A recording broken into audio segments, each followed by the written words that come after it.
Dios y Jesús desde la eternidad es un tema que nos invita inmediatamente a considerar una verdad que muchas veces está o de forma epidérmica, está un poco superficial o a veces desconocemos por completo.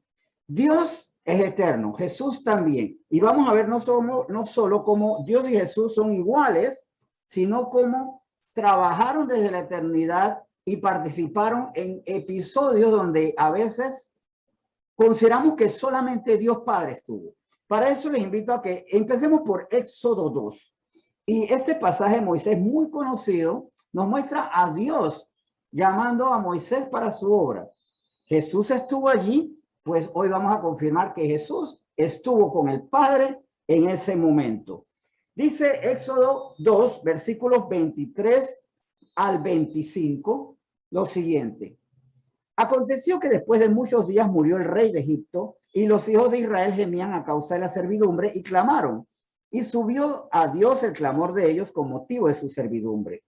Y oyó Dios el gemido de ellos y se acordó de su pacto con Abraham, Isaac y Jacob. Y miró Dios a los hijos de Israel y los reconoció Dios. Allí comienza esta historia. Un pueblo sufriendo, un pueblo esclavizado, un pueblo viviendo injusticia terrible. Y ante eso, Dios responde a un clamor. Aquí escucha a Dios y le responde a ese pueblo a través de un escogido, quien sería el libertador de ellos y sería Moisés. Vamos a Éxodo 3, allí mismo, y vamos a ver los primeros dos versículos para empezar a estudiar este tema en lo que es en cuanto a lo que respecta a Éxodo 3, perdón. Apacentando Moisés las ovejas de Jetro, su suegro, sacerdote de Madián, llevó las ovejas a través del desierto y llegó hasta Horeb, monte de Dios, y se le apareció el ángel de Jehová en una llama de fuego en medio de una zarza. Y él miró y vio que la zarza ardía en fuego y la zarza no se consumía. Moisés ve esta zarza ardiendo y en medio de esa zarza está el ángel de Jehová. Importante, no olvidemos, no un ángel, el ángel de Jehová. ¿Quién es el ángel de Jehová? Lo vamos a ver más adelante. Seguimos del 3 al 5 en Éxodo 3. Entonces Moisés dijo, iré yo ahora y veré esta grande visión, porque ¿por qué causa la zarza no se quema? Viendo Jehová que él iba a ver, lo llamó Dios de en medio de la zarza y dijo, Moisés, Moisés. Y él respondió, heme aquí. Y dijo, no te acerques, quita tu calzado de tus pies, porque el lugar en que tú estás, tierra santa, es. Como podemos ver aquí, él se acerca a la zarza. ¿Dónde está el ángel de Jehová? En medio del fuego. ¿Dónde está Jehová? Dios está fuera del fuego, viendo que Moisés se acerca. ¿Y quién llama a Moisés? Dios mismo. Y de una vez le dice que esa tierra es sagrada, es santa, porque la presencia de Dios es santa, es pura, y el hombre no es digno de entrar, por su propia impureza, no es digno de entrar a la presencia de Dios, tener un cara a cara con Dios. En el versículo 6 dice lo siguiente, y dijo, yo soy el Dios de tu padre, Dios de Abraham, Dios de Isaac y Dios de Jacob. Entonces Moisés cubrió su rostro porque tuvo miedo de mirar a Dios. O sea, al mirar a la zarza, sabía que estaba mirando al ángel de Jehová, estaba mirando a Dios, no a un ángel. Y vamos a ver más adelante cuáles son las consecuencias de mirar a Dios Padre, no dicho por mí, dicho por las propias escrituras. Pero antes de ir a eso, miren el temor de Moisés, que sabía, que conocía lo que representaba mirar a Dios. Y con eso reconocía implícitamente que quien estaba en la llama era el ángel de Jehová, Dios. Versículo 7. Dijo luego Jehová, bien he visto la aflicción de mi pueblo que está en Egipto y he oído su clamor a causa de sus exactores, pues he conocido sus angustias. Vemos que Dios ha oído el clamor. Eso nos remite a Éxodo 2. Él escuchó y se presenta a través del ángel de Jehová. Se presenta ante Moisés para iniciar el plan de liberación de su pueblo que estaba siendo oprimido. Versículo 14 ahora del libro de Éxodo. Éxodo 3. Éxodo 3:14 dice, y respondió Dios a Moisés, yo soy el que soy, y dijo, así dirás a los hijos de Israel, yo soy, me envió a vosotros. Bien, esto que tiene que ver con el ángel de Jehová. ¿Quién es el ángel de Jehová? O vamos a hacerlo a la inversa. ¿Quién es el ángel de Jehová y qué tiene que ver el ángel de Jehová con esto? Y para eso vamos a responder precisamente esa pregunta. ¿Quién es el ángel de Jehová? Para esto les invito a que busquemos Génesis capítulo 16 y allí vamos a ver que el ángel de Jehová no se estrenaba apareciendo cuando se presenta delante de Moisés. No irrumpió en el escenario, no debutó en la escena mundial cuando se presenta ante Moisés, porque en Génesis 16 vemos que se presenta ante Agar. ¿Quién era Agar? La mujer que tuvo un hijo con Abraham, pero que no era el hijo de la promesa, porque el hijo de la promesa debía nacer del vientre aparentemente seco o estéril, o sí, seco y estéril, pero que se iba a convertir en fecundo por medio de la obra de Dios.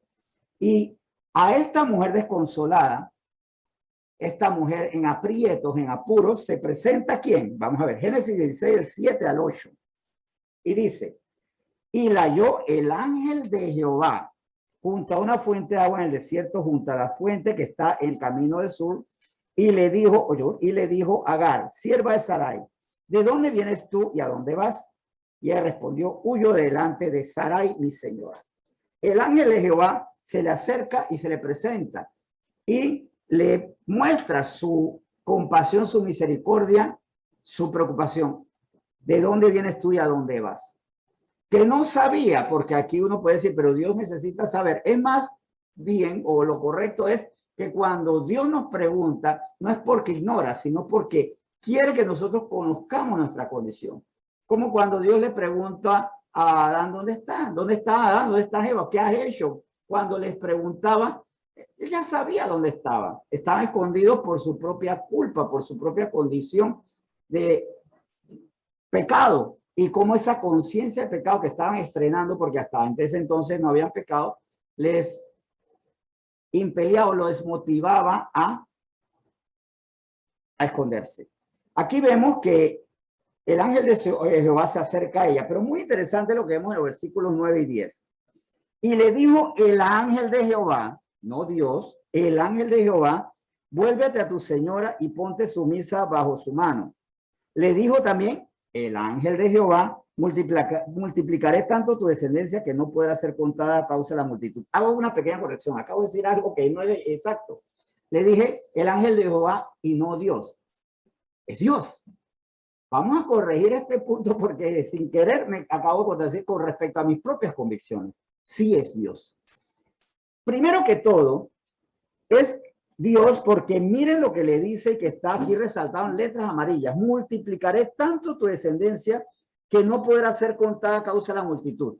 ¿Quién está multiplicando la descendencia? Un ángel, el ángel Miguel, el ángel Gabriel, el arcángel, perdón, Gabriel o Miguel. ¿Es un ángel, un arcángel? ¿Es un querubín? No. El ángel de Jehová no puede decir lo que es impropio de un ángel, sino dice lo que es propio de Dios. Multiplicaré tanto tu descendencia que no podrá ser contada a causa de la multitud, de la multitud. Yo multiplicaré, o sea, yo hago la obra. Y si nos queda la duda de que es el ángel de Jehová, ¿dónde encontramos? No sé si les sonará similar o familiar esta expresión, multiplicaré tanto tu descendencia. Claro que se expresa, y vamos al capítulo anterior de Génesis. Vamos a Génesis capítulo 15. Y allí, ¿se acuerdan lo que dijo Génesis 16, ángel de Jehová? Multiplicaré, yo multiplicaré. Pues en Génesis 15, versículo 5, vemos esta escena donde la fe de Abraham había disminuido, estaba temblando. Él estaba en uno de sus momentos de palidez en la fe, un hombre que era poderoso en la fe, fue un paladín de la fe, pero que en ese momento estaba quebrantado. Ojo, esto también queda como un mensaje positivo para usted. Ustedes pueden tener mucha fe y mucho amor, pero como seres humanos, ustedes y yo también, a veces podemos tener una fe que tiembla, un amor que como que comienza a perder calor o calidez o calidad. Para esto entonces tenemos que ir a la fuente.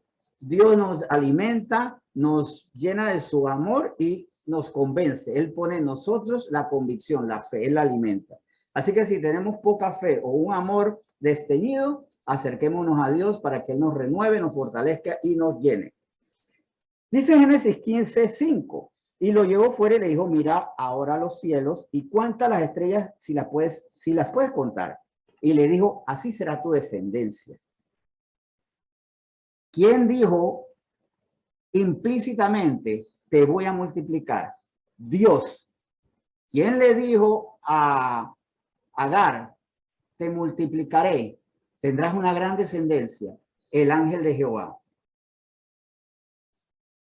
Si alguien puede mentir porque a veces no conoce su condición, es el hombre. Dios nunca miente. Los ángeles nunca mienten. Un ángel que pega mentiras es Satanás o sus huestes de maldad. Por eso, comentando hace poco, cuando leía el libro de Tobías, un libro deuterocanónico, llamado deuterocanónico, apócrifo, decía que me parecía lamentable que a veces tomemos a bien lo que dice Tobías o Tobit cuando habla de un ángel mentiroso y todavía se da gloria a Dios por eso. No puede ser un ángel adecuado, Rafael, si le mentía a las personas que estaban a su alrededor. Un ángel verdadero no va a mentir. O sea, que el ángel, si no hubiera sido Dios, jamás hubiera podido decir, te multiplicaré. Es más, Dios con toda libertad le hubiera dicho, ángel, ¿cómo usted dijo que usted multiplicará si el que multiplica soy yo? Porque yo soy Dios. Aquí tenemos una pista, entonces, el ángel de Jehová es Dios. Vamos a Jueces 2. Y aquí algo muy interesante vamos a ver en Jueces 2, versículos 1 y 2. Nuevamente el ángel de Jehová. Y dice así. El ángel de Jehová subió de Gilgal a Boquín y dijo, yo os saqué de Egipto, yo. Y os introduje en la tierra de la cual había jurado vuestros padres diciendo, no invalidaré jamás mi pacto con vosotros. Con tal que vosotros no hagáis pacto con los moradores de esta tierra, cuyos altares habéis de derribar, mas vosotros no habéis atendido a la voz de Jehová, a la voz del que manda, del Supremo, no habéis atendido a mi voz, porque habéis hecho esto. Pero aquí hay algo interesante. No habéis atendido mi voz porque Dios es el que nos habla. Es más, el Espíritu Santo nos revela porque el Espíritu Santo es Dios. Jesús en la tierra habló con la autoridad de Dios porque Él es Dios. Y aquí el ángel de Jehová reclama que no había ese pueblo atendido su voz. Pero cuando vemos lo que dijo al principio, yo os saqué de Egipto, ¿a qué nos suena familiar? ¿Quién dijo yo os saqué de Egipto? El ángel de Jehová, pero también en Éxodo 20, interesante. En Éxodo 20, versículo 2 dice, yo soy Jehová tu Dios, que te saqué de la tierra de Egipto de casa de servidumbre. Pongámonos de acuerdo, diría cualquiera, si no conociera o no discerniera que el ángel de Jehová y Jehová son la misma persona. O son dos personas de una trinidad, mejor dicho, para ser más exacto, son dos personas de una misma trinidad. Son iguales. Son completamente iguales. Y lo que dice uno lo puede decir el otro sin entrar en contradicción. Vuelvo y repito, un ángel hubiera dicho eso, yo soy el arcángel, yo soy el ángel, yo soy el querubín que te saqué, y a él es el que lo hubieran sacado. De hecho, recuerden que Satanás, como ángel caído, como aquel querubín que perdió su gloria por querer ser Dios, él mintió diciendo que él podía ser al hombre como Dios. Cuando, como aprendimos también hace 1 o 2 semanas, nosotros ya teníamos esa semilla y esa identidad de Dios hasta que la perdimos a causa de Satanás. Yo soy Jehová tu Dios que te saqué de la tierra de Egipto de casa de servidumbre. Y el ángel de Jehová que dijo, ¿te acuerdan? Yo os saqué de Egipto. ¿De qué estamos hablando, verdad? Vamos a Génesis 22, porque esto está muy interesante. En Génesis 22, para poner en contexto, Abraham está por sacrificar a su hijo Isaac, porque Dios le había dicho que lo hiciera. Así que, conforme a ese contexto, y ya ubicándonos en la situación muy dramática, que más que dramática estaba a punto de ser trágica, leemos lo siguiente. Entonces el ángel de Jehová le dio voces desde el cielo y dijo, Abraham, Abraham, y él respondió, heme aquí. Y dijo, no extiendas tu mano sobre el muchacho ni le hagas nada. Muy bien. Eso lo hubiera podido ser un querubín, un ángel, un arcángel. Porque ya conozco que temes a Dios, por cuanto no me rehusaste tu hijo, tu único. No me lo rehusaste a mí. ¿Quién lo pidió? Dios. O sea que Abraham podía negarle o no su hijo. Podía cumplir la voluntad de Dios o rehusarse a cumplir la voluntad. Y el ángel Jehová le dice, no te rehusaste a, o no rehusaste tu hijo a mi padre o a Jehová. Me lo rehusaste a mí. O sea, yo estoy en igualdad con el Padre, con Jehová. Yo estoy en igualdad. En Apocalipsis 1 hay unas palabras también que son muy importantes para varias cosas. Recuerden que cuando estábamos leyendo Éxodo 3, ¿quién fue el que envió? Dices, yo soy el que soy, te envió. Yo soy el que soy, te envió. En Apocalipsis 1 vemos que Jesús es el protagonista del plan de salvación, de la ejecución, de la consumación de la salvación. Y en el versículo 8 de Apocalipsis 1 dice, yo soy el alfa y el omega, principio y fin, dice el Señor, el que es y que era y que ha de venir, el todopoderoso. ¿Quién es el todopoderoso? Jehová. ¿Quién es el todopoderoso aquí? Jesús. ¿Quién es eterno? Sin principio ni fin, Dios. ¿Quién es eterno? Sin principio ni fin, porque así lo declara, lo dice. Lo proclama Jesucristo. Y obviamente, si estaba desde el principio, siempre Jesús estuvo, siempre hizo, siempre acompañó, siempre acuerpó, porque Padre, Hijo, Espíritu Santo en común unidad, en común acuerdo, en un mismo sentir, con coeternidad, con coexistencia, completamente complementados, allí Padre, Hijo y Espíritu Santo y han hecho, hacen y harán. Volvamos a Éxodo 3. Vamos a ver, conforme a Éxodo 3:15, hay promesa para Moisés. Además dijo Dios a Moisés, así dirás a los hijos de Israel, Jehová, el Dios de vuestros padres, el Dios de Abraham, Dios de Isaac y Dios de Jacob, me ha enviado a vosotros. Este es mi nombre para siempre, con él se me recordará por todos los siglos. Versículo 16. Ve y reúne a los ancianos de Israel y dile, Jehová, el Dios de vuestros padres, el Dios de Abraham, de Isaac y de Jacob me apareció diciendo, en verdad os he visitado y he visto lo que se os hace en Egipto. Se apareció presencialmente en el medio del fuego de la zarza. Y lo que vio Moisés y que le produjo espanto, porque si aquí yo veo a Dios y muero, fue al ángel de Jehová, a Dios, porque de Jehová solamente podía escuchar su voz, y vuelvo y repito y se los prometo, luego vamos a ver bíblicamente, ¿por qué no podemos ver a Dios? Y aquí voy a poner una pregunta intrigante. ¿Habrá gente que verá a Dios aunque no reconozca al ángel de Jehová? U otra pregunta más interesante. Cuando todo ojo verá a Jehová, porque habrá un momento que Jehová se presentará a los creyentes y a no los creyentes. Y esto es muy importante porque también vamos a ver en qué condición nosotros queremos ver a Dios Padre. En qué condición queremos ver a Jehová. Y conforme a la actitud, a la postura que tengamos, ¿qué recibiremos por verlo de forma correcta, adecuada, en una profecía que nos lleva al final de los tiempos? Vamos a Juan 1. Y ¿se acuerdan que les he dicho que desde la eternidad Dios y el Hijo, Dios y Jesús han estado juntos? Pues dice Juan 1, versículo 1. En el principio era el verbo y el verbo era con Dios y el verbo era Dios. Aquí vemos inmediatamente que el verbo es eterno. En el principio ya estaba.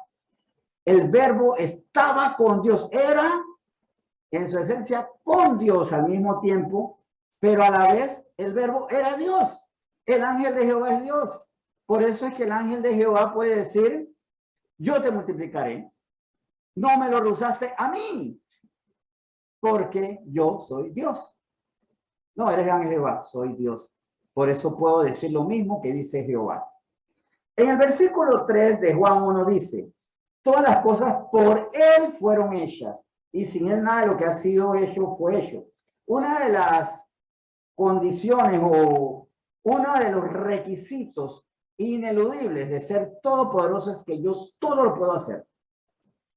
De la omnisciencia es que todo lo sé hacer.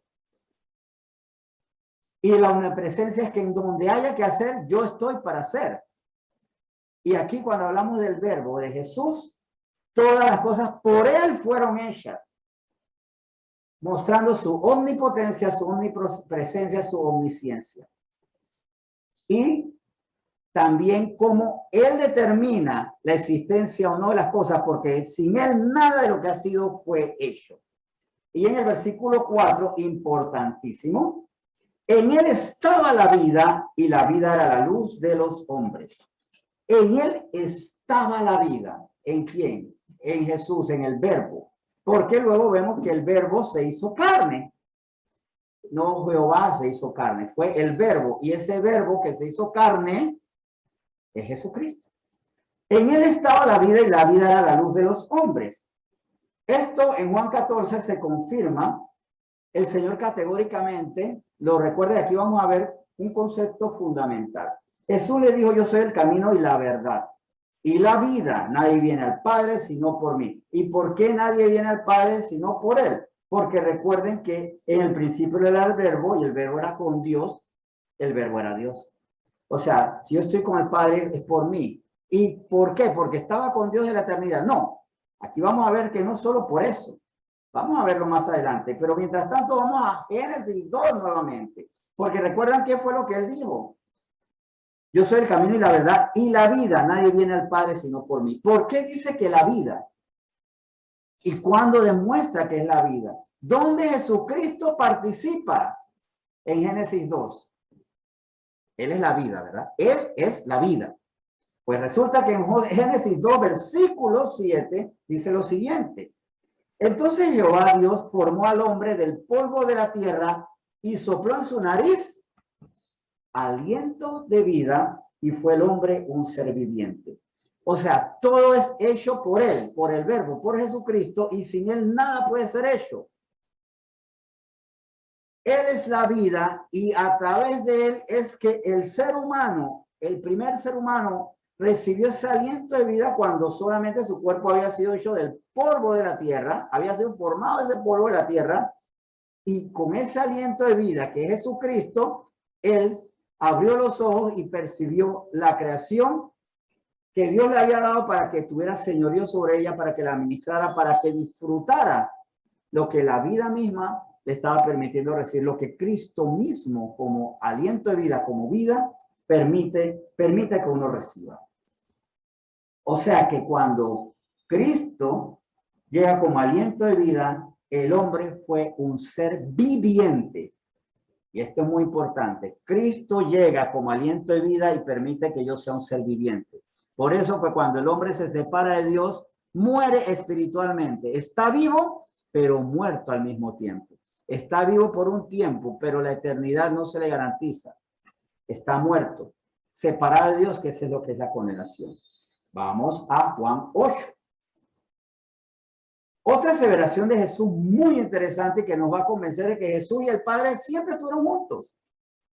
Y que Él estaba con Dios y Él era con Dios y Él era Dios. Y si Él era, y atención a esto, si Él era y no cambia, Él es Dios. Porque Dios Padre, Dios Hijo y el Espíritu Santo nunca cambian. No cambian ni sus pensamientos, ni sus sentimientos, ni su voluntad, no cambian sus principios.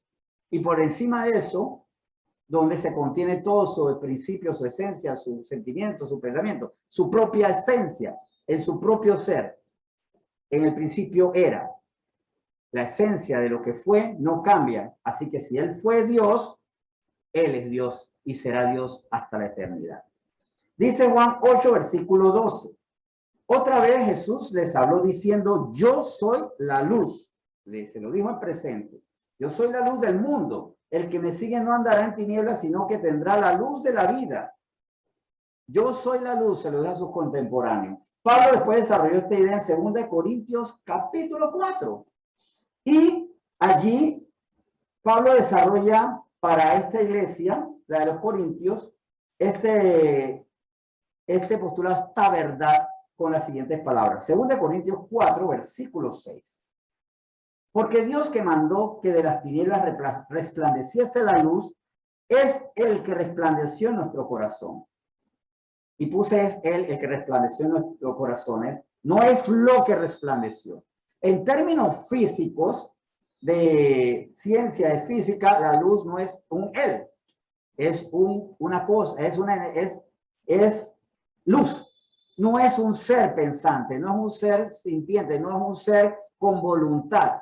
La luz no decide a dónde va. Hay leyes físicas que están por encima, hay leyes científicas que van por encima de la luz. ¿La luz va a dónde va? No, las leyes que gobiernan a la luz. Y toda ley viene de Dios. O sea que la luz no es autónoma. Es más, hemos aprendido nosotros que hasta nosotros en nuestra pequeñez podemos jugar con la luz. Y tomamos un prisma y la descomponemos. Para que vean la poca soberanía de la luz. O la tapamos y no pasa por un lugar. Pero aquí esta luz no es lo que resplandeció, es el que resplandeció. En nuestros corazones para iluminación del conocimiento de la gloria de Dios en la faz de Jesucristo. Por medio de él, que es luz, vemos a Dios en su faz, en su rostro. Y él siendo rostro, cara de Dios, para hacerse visible, se vuelve luz al mismo tiempo. O sea, las dos cosas están siempre vinculadas y en una danza de la verdad maravillosa de estos misterios de Dios que muchas veces no nos cabe en la cabeza o a veces no queremos que nos quepa en el corazón, porque muchas veces no nos cabe en la cabeza, pero creemos en nuestro corazón que puede ser así. O a veces no nos cabe en el corazón porque preferimos que más bien la oscuridad o la sombra o la mentira sea la que nos guíen en nuestros pasos. Pero yo soy la luz, dijo Jesús en Juan 8. Pero Pablo dijo que la luz es Cristo, que resplandece en nuestros corazones para darnos una nueva identidad, para darnos un nuevo sentir, para darnos un nuevo nacimiento. Pero si nos vamos a Génesis 1, ¿por qué Jesús dijo, yo soy la luz del mundo? ¿Por qué Pablo habló de esta luz que es Cristo? Porque en Génesis 1, versículo 3, dice lo siguiente, y dijo Dios, sea la luz, y fue la luz. No dijo Dios, hágase la luz. Más bien, la luz que existe, sea, manifiéstese, haga. Dios no pudo decir al principio, hágase la luz, porque la luz siempre existió. La luz nunca fue formada, Cristo nunca fue formado, siempre existió. Sea la luz, y fue la luz, es manifiéstese la luz en la vida que va a recibir este planeta, porque sin la luz manifestada no puede haber vida, porque bien lo dice Juan 1:1. Y después del 2 al 3 adelante, el principio era el verbo, era la luz, pero Cristo es quien hace posible la vida, porque todas las cosas por él fueron hechas y sin él nada puede ser hecho.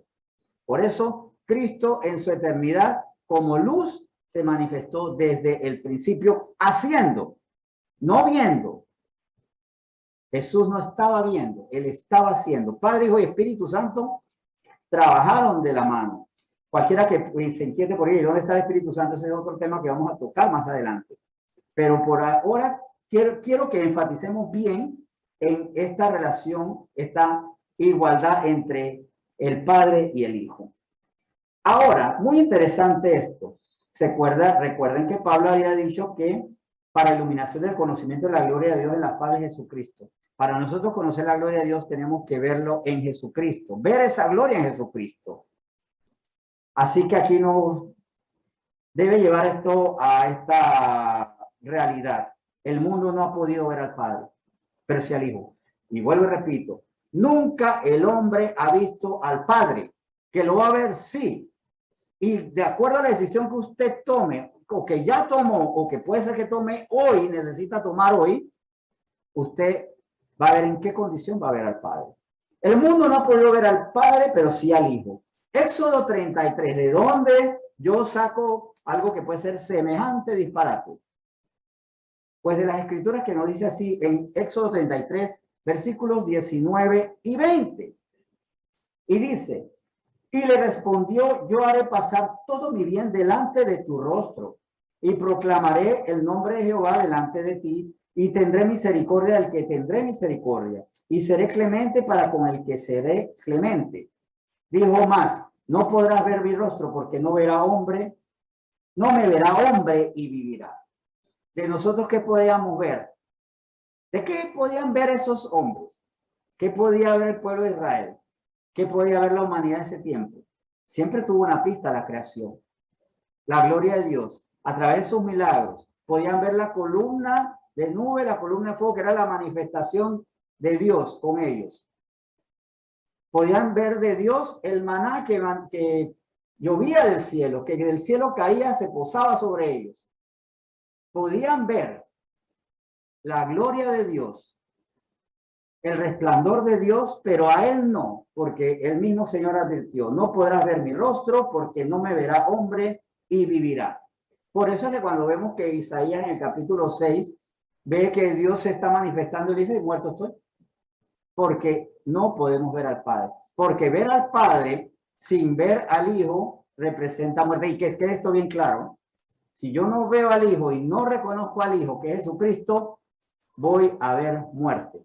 Y vamos a ver más adelante dónde eso queda manifestado. Más adelante, vamos a verlo ya.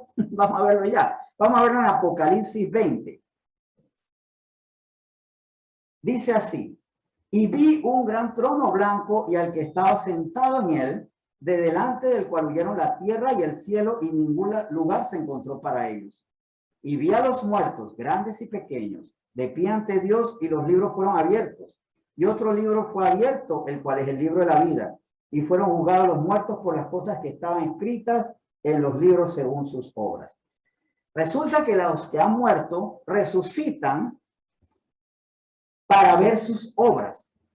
¿Por qué van a ver sus obras? Porque por fe no vieron a Jesucristo. ¿Y a quién van a ver allí? Aquí mismo la palabra no lo responde. Versículo 12, vuelvo a leer, y vi a los muertos grandes y pequeños de pie ante Dios. O sea que en el versículo 12 de Apocalipsis 20, la gente va a ver a Dios, pero van a ver a Dios y a sus obras en la tierra, las obras de estos que murieron y resucitan. ¿Y por qué van a ser juzgados? Por sus obras. Van a ver a Dios y sus obras para condenación. Y fueron juzgados los muertos por las cosas que están escritas en los libros según sus obras.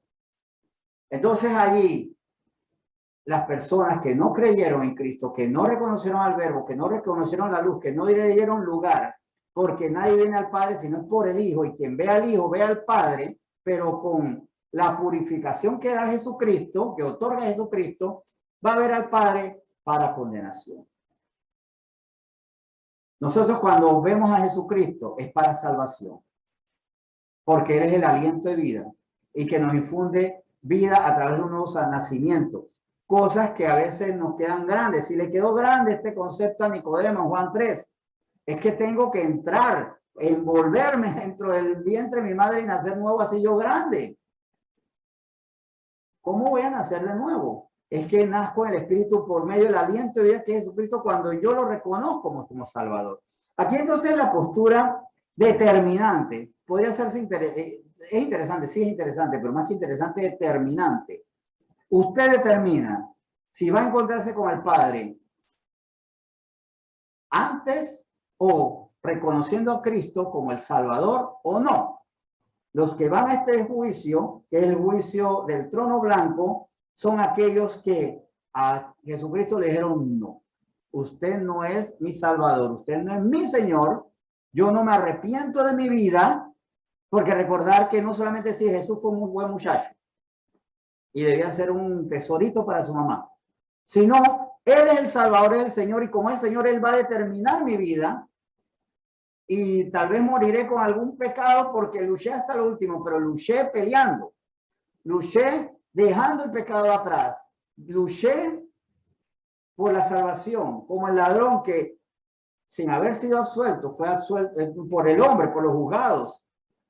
De hecho, estaba pagando su condena en una cruz allí, porque reconoció al Salvador con arrepentimiento, porque le dijo, tú eres el rey. Implícitamente estaba eso, su reinado, porque cuando venga tu reino, quiero estar allí. Entonces, aquellos que tomemos la decisión de reconocer a Cristo como el Salvador, vamos a ver al Padre, pero no vamos a estar aquí. Si usted no quiere estar en el versículo 12 de Apocalipsis 20, tiene que reconocer al Señor como su Salvador, al Hijo, ver al ángel de Jehová y decir, tú eres Dios. Tú no eres solamente uno de los buenos muchachos. Tú no eres solamente un gran amigo. Tú eres mi Dios. Y lamentablemente para muchos cristianos, Cristo solamente es un buen muchacho, pero no es mi Señor. ¿Dónde quiero terminar? ¿Cómo quiero ver al Padre? ¿En qué lugar? Y sí, vuelvo y repito, aquí se cumple lo que dijo el Señor, lo que dijo Jehová en Éxodo 33, porque no me verá hombre y vivirá. Él lo dijo en Éxodo 33, no me verá hombre y vivirá. Y los que no creyeron, se les va a cumplir esa sentencia. Vieron a Dios Padre, presentarán sus obras y por cada buena obra saldrán otras que lo eliminan, lo descalifican para entrar en su reino de pureza, porque recuerden que donde está el Señor, tierra santa es, y quítate tu calzado porque esta tierra es pura. Moisés, que no eres delincuente, no eres borracho, no eres violador, no eres usurpador, no eres estafador, pero tu pie no es digno de pisar esta tierra, porque esta tierra estoy yo. Y eso será con aquellos que estarán ante el trono del juicio blanco, el juicio del trono blanco en Apocalipsis 20, versículos 11 y 12. Nosotros decidimos, cuando vemos al que el que estuvo desde el principio como nuestro Dios, como el ángel de Jehová, el que puede decir, yo te multiplicaré, yo haré, yo te perdono, yo hago cosa nueva en ti. Ahora, verdad irrefutable, Cristo está desde el principio, ni un segundo después. Aquí está el punto de diferencia con nosotros, por ejemplo, con los testigos de Jehová o con los unitarios que dicen, no, Cristo fue una creación menor.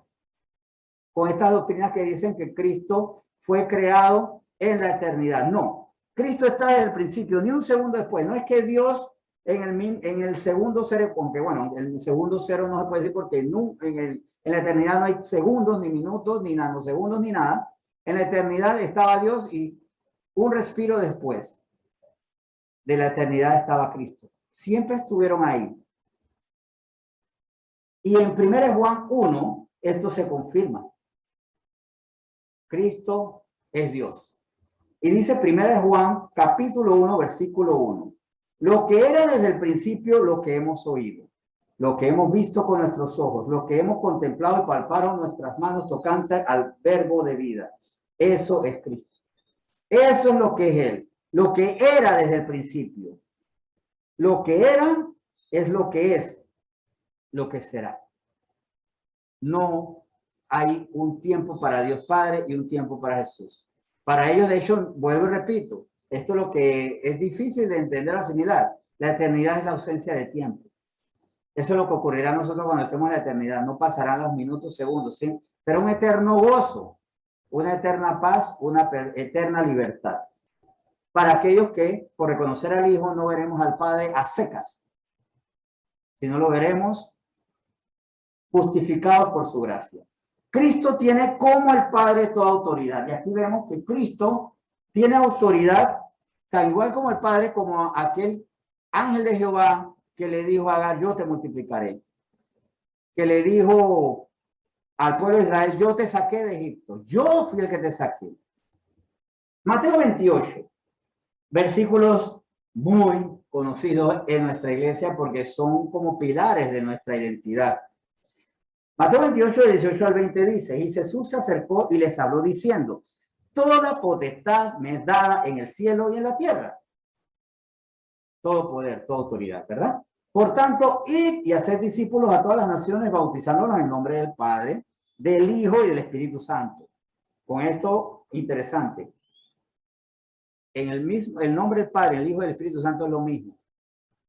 Porque los tres somos uno y los tres tenemos autoridad. Somos iguales y los tres somos eternos. Sigo con el versículo 20. Enseñándoles que guarden todas las cosas que os he mandado, y aquí yo estoy con vosotros todos los días hasta el fin del mundo. Amén. O sea, yo tengo autoridad porque yo les mando porque tengo autoridad. Recuerden, quien tiene la autoridad tiene mando. Quien tiene la autoridad determina y dice, ve, yo les mando que guarden todas las cosas. Yo les mando que vayan, hagan discípulos. Yo les mando a ustedes que los bauticen en nombre de mi Padre, mi nombre, en el nombre del Espíritu Santo. Yo les mando. ¿A quién no dijo? Jehová los manda a ustedes y yo obedezco. No, yo les mando. Yo tengo autoridad. Vamos a leer aquí un versículo de Daniel 7 y muy interesante porque este versículo, o estos versículos, perdón, dos versículos de Daniel 7, el 13 y 14, fueron la muestra de que Jesús era Dios. Increíble, esto es una verdad que a nosotros nos debe llevar a alabanza, a rendirnos, a estar llenos de gozo. Sin embargo, estos versículos fueron los que mandaron al Señor o que terminaron de poner el sello, la firma, para que Él fuera a la cruz. Dice Daniel capítulo 7, versículos 13 al 14. Miraba yo en la visión de la noche y aquí con las nubes del cielo venía uno como un hijo de hombre que vino hasta el anciano de días y le hicieron acercarse delante de él. Y le fue dado dominio, gloria y reino, para que todos los pueblos, naciones y lenguas le sirvieran. Su dominio es dominio eterno y que nunca pasará de su reino uno que no será destruido. Cuando Daniel profetizó esto, habló primero del Hijo del Hombre que ante el anciano de días no era un hombre cualquiera, porque si hubiera sido un hombre cualquiera, recuerden, apliquen qué fue lo que aprendimos en 73, si era un hijo de hombre cualquiera, ¿qué pasaba cuando veía a Dios? Moría. Así que inmediatamente vemos que no es un hijo de hombre, uno como un hijo de hombre, como similar, que vino hasta el anciano de días y le hicieron acercarse delante de él. Y que sí podía estar delante de él y no se Dios quita tu calzado porque santo es. Entonces tuvo que quitar el calzado porque él santo es. Y le fue dado dominio, gloria y reino para que todos los pueblos, naciones y lenguas le sirvieran. Pero ¿cuándo recibió este reino? Un día el Padre dijo, ahora será rey. No, su dominio es dominio eterno. O sea, nunca comenzó ni terminará. Porque la eternidad no tiene principio ni fin. Simplemente es eternidad. Su dominio es eterno. Solo que cuando Él vino acá, vino a confirmarlo y entregar ese reino a nosotros, no para que nosotros seamos los que mandemos, sino para que nosotros anunciemos el reino de el Rey de Reyes, que es Jesucristo, que nunca pasará de su reino uno que no será destruido. ¿Por qué el reino del Hijo del Hombre no será destruido? De este Hijo del Hombre que se profetiza en Daniel 7. Porque es el reino de alguien que es todopoderoso. ¿Y quién es todopoderoso? Dios. Así que ya sabemos, vamos a hacer, ya todos sabemos, pero vamos a hacer que no sabemos. Vamos a hacer que todavía estamos enredados. Vamos a jugar un poco a que todavía no sabemos qué se está hablando. Mateo 26. Y en Mateo 26 vemos que Jesucristo ya ha sido arrestado, ha sido llevado a las autoridades religiosas y es sometido a un injusto, infame cuestionamiento, a interrogatorio, a humillación no merecida. Y dentro de esto, Mateo 26, del 62 al 66, vamos a leer, pero vamos a iniciar con los dos primeros, tres primeros versículos, del 62 al 64. Dice así: y levantándose el sumo sacerdote le dijo, no respondes nada, que testifican estos contra ti. Mas Jesús callaba. Entonces el sumo sacerdote le dijo, te conjuro por el Dios viviente que nos digas si eres tú el Cristo, el Hijo de Dios. Jesús le dijo, tú lo has dicho. Y además os digo que desde ahora veréis al Hijo del Hombre sentado a la diestra del poder de Dios y viniendo en las nubes del cielo. Antes de los siguientes dos versículos, el Hijo del Hombre profetizado en Daniel 7, con dominio eterno, que sí podía estar delante de Dios, que no se tenía que quitar el calzado delante de Dios, que fue llevado al mismo cara a cara con Dios, con la misma autoridad y con un reino que no podrá ser destruido, era identificado por Cristo como Él. Yo soy aquel que ha sido profetizado. Si para nosotros hoy esto tiene que reflejarse en alborozo, alegría, está muy bien. Si para nosotros es motivo de alegría porque hoy se nos confirma que siempre hemos estado bajo la sombra del árbol adecuado y que hemos estado en el camino perfecto, para ellos fue motivo de ira. Y si para nosotros esto es suficiente para tener vida eterna, para ellos fue más que suficiente para darle muerte por un tiempo, por 3 días a ese cuerpo, a Jesucristo, para poder cumplir la profecía y la resurrección. Dice versículos 65 y 66 de Mateo 26. Entonces el sumo sacerdote rasgó sus vestiduras diciendo, ha blasfemado. Nosotros diríamos, gloria a Dios. Él dijo, ha blasfemado. ¿Qué más necesidad tenemos de testigos? He aquí, ahora mismo habéis oído su blasfemia. ¿Qué os parece? Y respondieron ellos, dijeron, es reo de muerte. Lo que no es entender a Cristo nos lleva a errar de forma infame y autodestructiva, porque destruyeron el cuerpo de Cristo aparentemente, pero recuerden que él mismo dijo que ese templo sería destruido y a los 3 días sería levantado. Estas son las derrotas aparentes que nosotros le damos a Dios cuando no lo reconocemos. Y a veces nosotros creemos, no, Dios con esto perdió conmigo. Cada vez que yo no reconozco a Cristo, creo que Dios perdió conmigo. Cada vez que niego su instrucción, creo que Dios y Jesucristo perdieron conmigo. Pero nos ocurre lo que les ocurrió a ellos. Al final, todos ellos, a menos que algunos de esos hayan cambiado y hayan reconocido la verdad, todos ellos fueron más bien los reos de muerte. Porque ellos dijeron, es reo de muerte, pero quienes se esclavizaron, quienes se condenaron a la muerte, a la separación, quienes por decir es reo de muerte y no se arrepintieron, se verán con el Padre en el juicio del trono blanco, los que niegan la deidad de Jesucristo, porque Él se los dijo para que lo reconocieran. Sí, tú lo has dicho, eres el Cristo, comenzaste bien, pero vas a terminar mal, porque lo vas a negar. Como muchos que dicen, yo sé que Cristo es el Señor, pero no es mi Señor. Yo sé que dice eso. Es más, tal vez lo dije por forma accidental, porque realmente no lo dijeron para una confesión, lo dijeron más bien con la mala intención. Ajá, así que tú dices que eres el Cristo. Dilo, porque si tú eres Dios, eres reo de muerte. Sin embargo, lo paradójico y triste fue que al decirles ellos quién era y ellos negarlo, inmediatamente fueron llevados a ser reos de muerte. Y vuelvo y repito, todos aquellos que se sostuvieron esa idea de esa escena tan infame, se verán con Dios en el trono del juicio, perdón, en el juicio del trono blanco. Allí se verán con el Padre.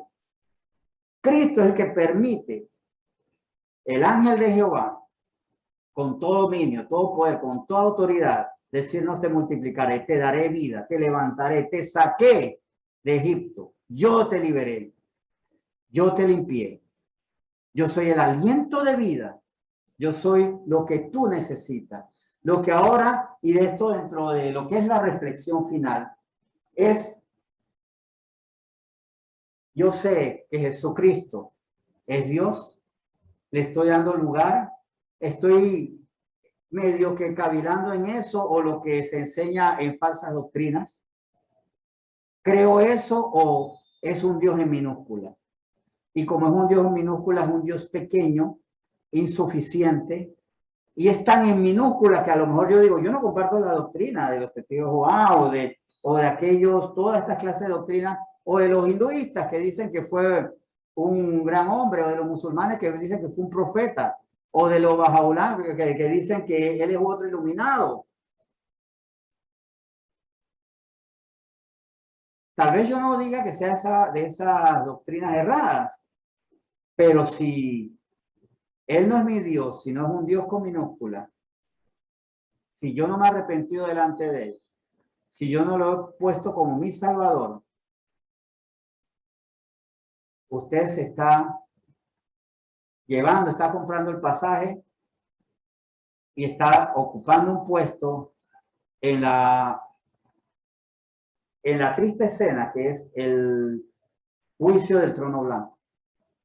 Somos librados del juicio del trono blanco cuando reconocemos que Jesús es, o mejor, vamos a completar la idea, cuando sabemos, reconocemos que Cristo fue desde la eternidad, es y será el aliento de vida, la luz, la verdad, quien multiplica, quien nos libera, quien nos saca, y que el Padre le dio ese poder desde la eternidad.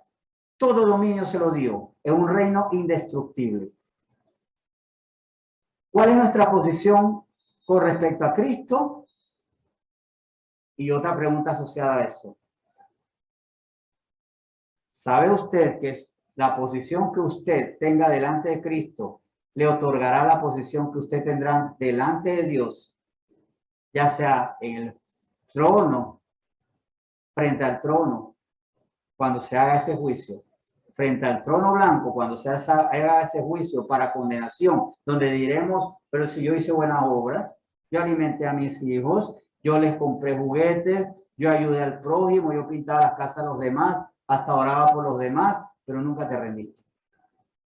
Recuerden que nuestras obras no nos salvan, sino es reconocer a Cristo como nuestro Salvador y como nuestro Señor. Y se me nota, se nos debe notar que el Señor es nuestro Salvador, porque arrepentidos nosotros estamos siendo nuevas personas. Es más, ya sabemos si el Señor es nuestro Señor. Si, aunque sigamos tropezando, estamos en ese proceso de cada día ser más como nuestro Salvador.